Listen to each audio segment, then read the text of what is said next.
ជាស្រីមេម៉ាយរងទុកឥតស្បើយត្រូវគេមើលងាយរាល់ថ្ងៃថាស្រីមិនល្អគ្រប់គ្នាមិនអោយដំឡៃគេដៀលថាស្រីគ្មានប្តីជីវិតគ្មានន័យខ្លឹមសារ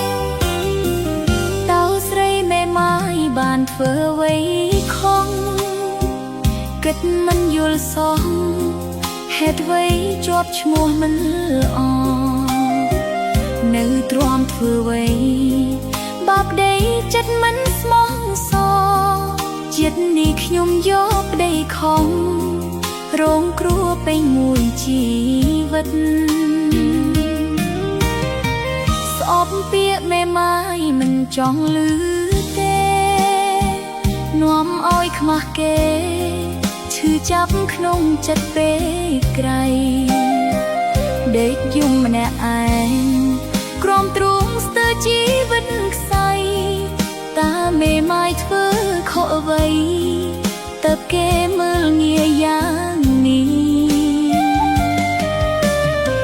ធ្វើបុណ្យជាថ្មីសូមជួបប្តីល្អមានចិត្តស្មោះសរស្រឡាញ់ដល់ចាស់កោងខ្នងសូមគុណបុណ្យជួយ